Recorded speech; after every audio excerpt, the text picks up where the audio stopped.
On June 19th, 2020, one of the most powerful financial executives in Europe simply stopped existing.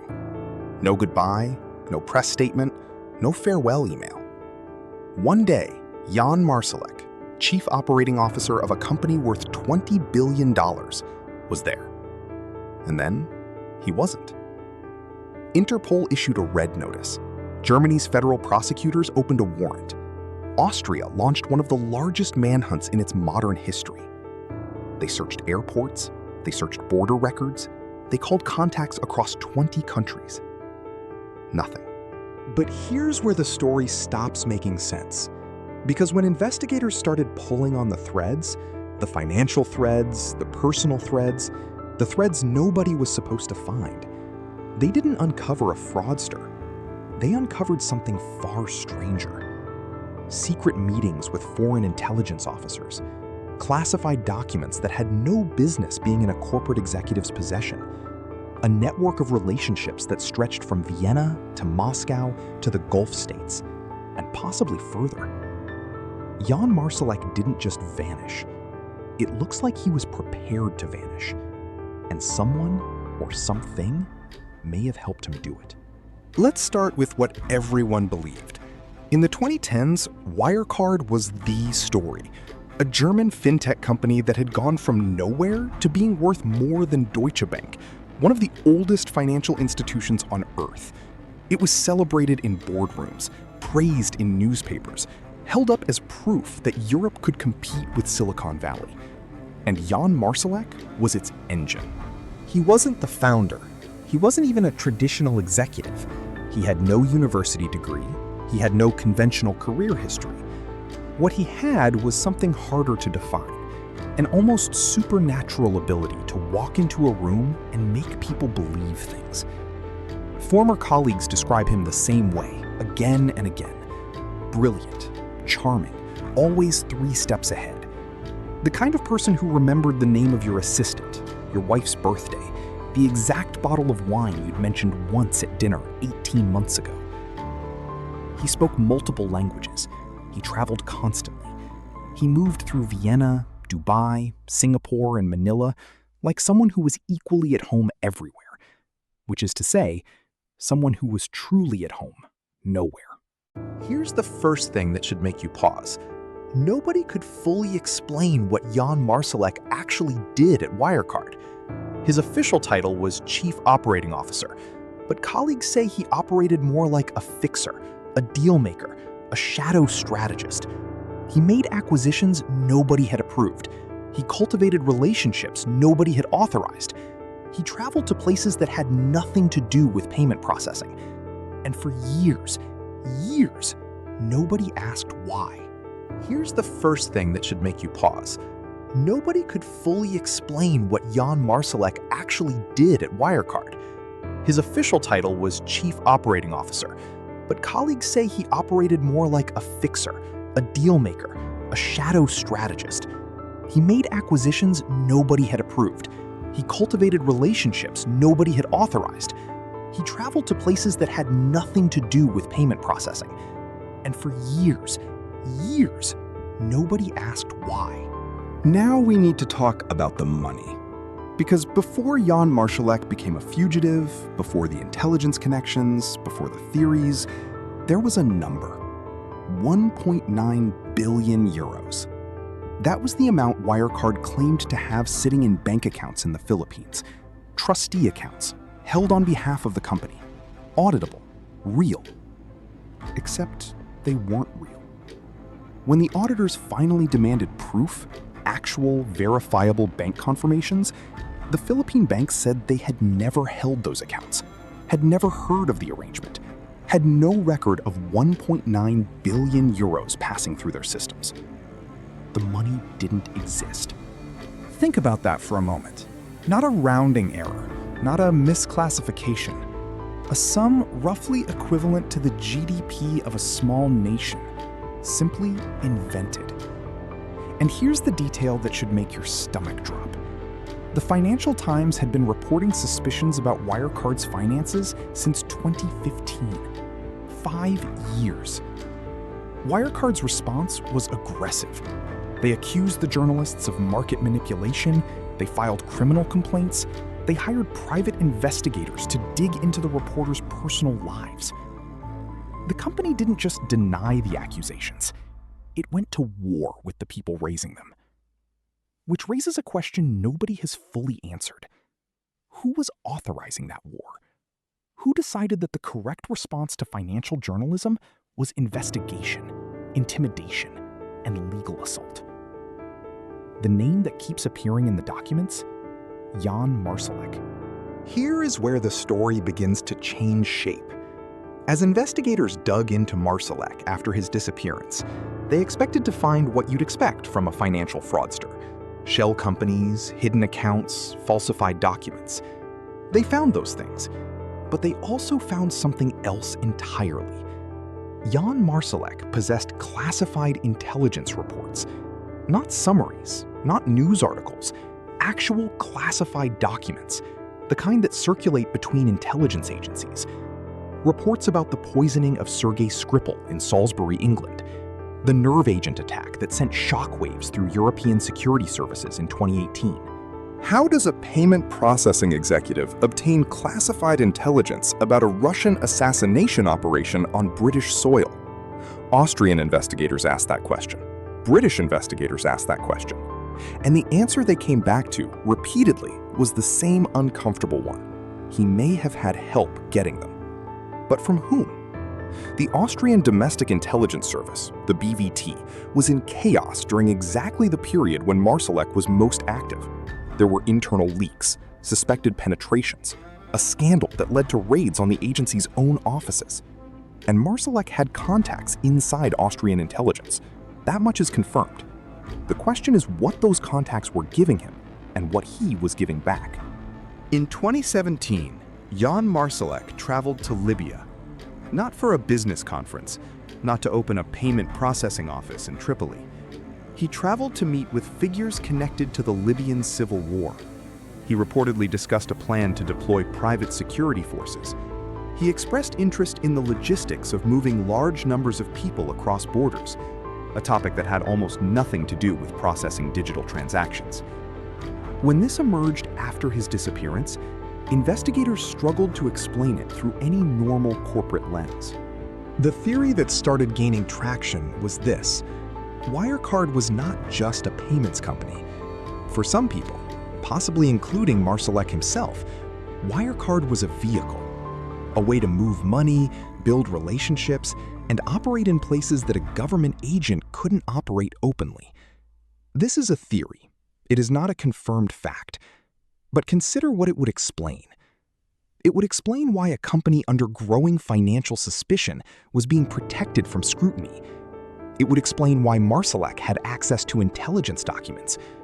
It would explain why a man who was supposedly processing credit card payments was also traveling to war zones and meeting with paramilitary figures.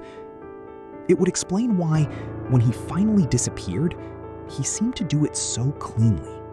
We need to talk about Russia. Investigators from multiple countries have concluded, with varying degrees of confidence, that Jan Marsalek has been in Russia since his disappearance in June 2020. He allegedly traveled through Belarus on a private aircraft. Belarus in 2020 was already a close Russian ally, and its intelligence service, the KGB, maintains deep ties with its Russian counterpart. German investigators reportedly believe Marsalek is not merely hiding in Russia. They believe he may be actively working with Russian intelligence. If that's true, it reframes everything. Because if Marsalek was an asset, a genuine intelligence asset, operating inside a major European financial institution, then the Wirecard fraud wasn't just a crime, it was cover. The company wasn't built to make money. The company was built to do something.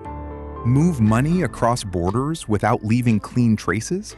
Create corporate structures that could be used as vehicles for payments that couldn't be made through normal channels? Build relationships inside the European financial system that would be useful to an intelligence service? All three? Something else entirely? Here is the maddening thing about this part of the story. Every answer raises three more questions.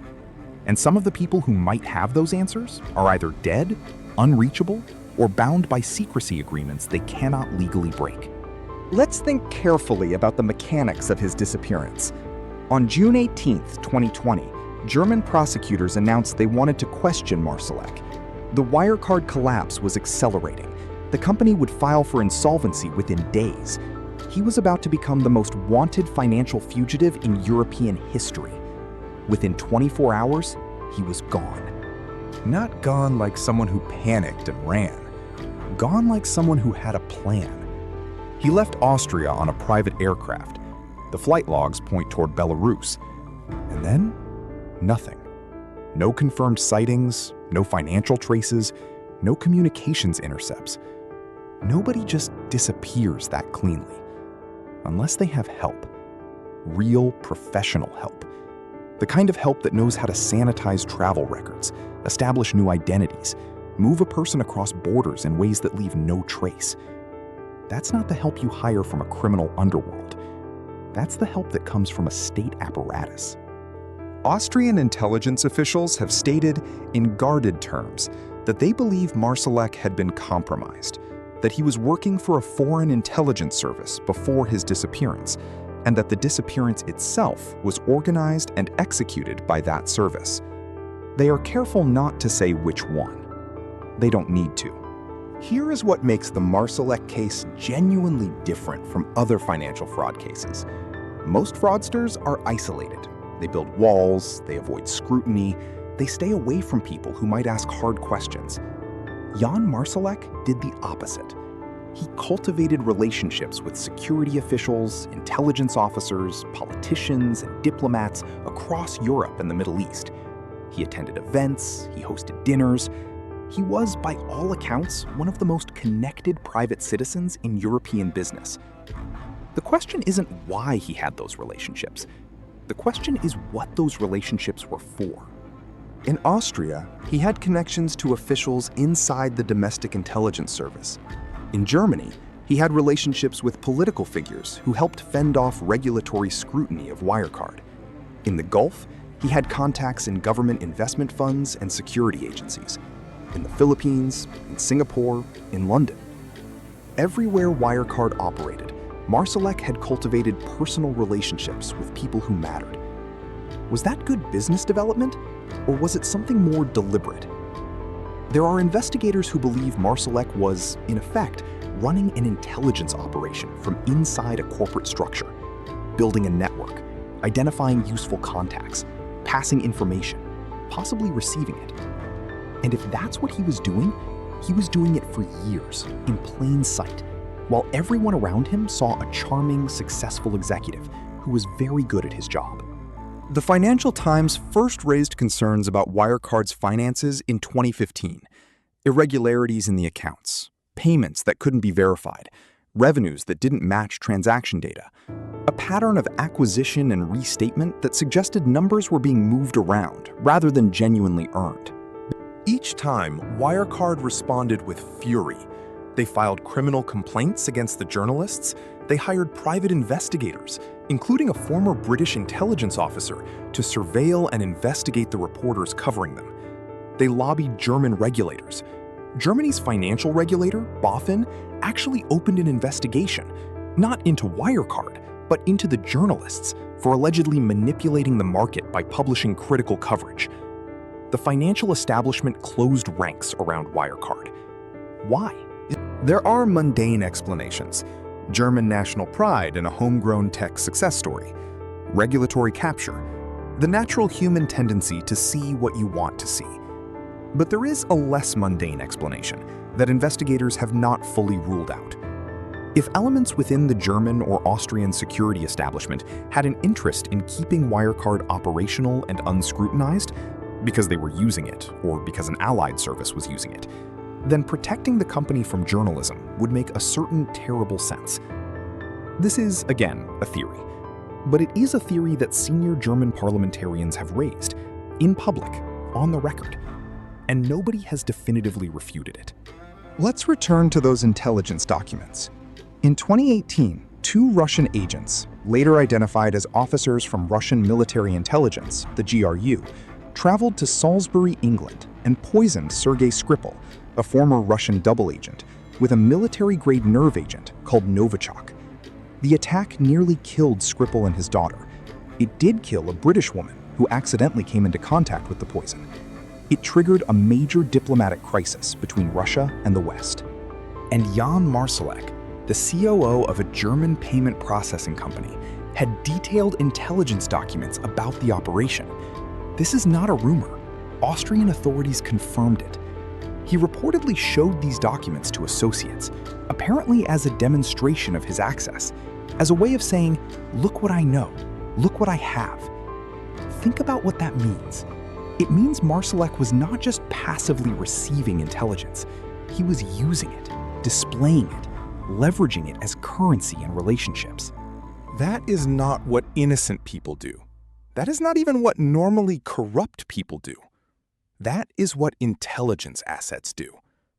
And if he was an intelligence asset, if he had been, for years, working inside Wirecard while simultaneously serving the interests of a foreign intelligence service, then his disappearance was not a fugitive running from justice. It was an extraction. A service bringing home an asset who had been blown. Interpol's Red Notice remains active. Reward offers have been made. Investigations continue in Germany, Austria, the United Kingdom, and beyond. And Jan Marsalek has not been found. In 2023, German investigators stated publicly that they believe he is in Russia, living under the protection of Russian intelligence. This was not a guess. It was the conclusion of a years-long investigation drawing on intelligence from multiple allied agencies. Russia has not confirmed this. Russia has not denied it. Russia has said nothing at all. There are reports, unconfirmed, sourced from intelligence officials who would not speak on the record, that Marsalek has been seen in Moscow, that he lives comfortably, that he continues to be useful to his protectors. If that's true, what is he useful for? What does he know? What relationships can he still leverage? What information did he carry out of Europe in June 2020 that is still being processed, still being used? We don't know. We may never know. And that, perhaps, is the most unsettling part of this story. Here is what we know for certain. Jan Marsalek helped orchestrate one of the largest financial frauds in European history. He was a central figure in the collapse of a company that destroyed the savings of thousands of investors. He caused real harm to real people. That is settled. That is documented. That is the part of the story that ends in courtrooms and jail sentences for the people who stayed behind. But the larger story, the story behind that story, remains open. Who was Jan Marsalek really working for? When did it start? Before Wirecard's success? During it? Or did he only seek foreign protection once the walls started closing in? Who inside European institutions was helping him? Who was suppressing investigations? Who was opening doors that should have been locked? How many people knew and said nothing? And what does it mean? What does it really mean that a man with access to classified intelligence, with connections to intelligence services across the continent, with knowledge of assassination operations carried out by a foreign military, was walking around for years as a private citizen, a corporate executive, a guest at dinner parties across Europe? What does it mean that nobody stopped him? What does it mean that someone, somewhere, decided to bring him home when the time came? There is a particular kind of silence that surrounds the Marsalek case. It is not the silence of ignorance. It is not the silence of a cold case where the leads have gone cold and the investigators have moved on. It is a more deliberate silence. The silence of people who know things they cannot say. Of institutions that have conducted investigations whose results they have not made public. Of allied governments who have reached conclusions they have chosen to share only in secure rooms, in classified briefings, in conversations that leave no documentary trace. That silence is itself a kind of answer. Because governments don't stay silent about financial fraudsters. They stay silent about things that are more complicated than financial fraud. They stay silent when naming the full truth would require naming themselves or their allies, or the systems they built and the compromises they made. Jan Marsalek has been gone for years now. His photograph ages in digital files. His name appears in parliamentary reports, court documents, intelligence assessments. But the man himself, whoever he really was, remains out of reach. Not just physically, conceptually. Because the harder you look at Jan Marsalek, the more you realize that the version of him you were shown, the wunderkind executive, the brilliant dealmaker, the charming fraudster, may have been the most successful performance of his career. A cover identity, maintained for years, in full view of everyone who was supposed to be watching. Maybe Jan Marsalek's disappearance was never the biggest mystery. Maybe the biggest mystery is what he really was, and for how long before he vanished. And maybe the reason we don't have the answer to that question is that some of the people who know it would very much prefer that we didn't.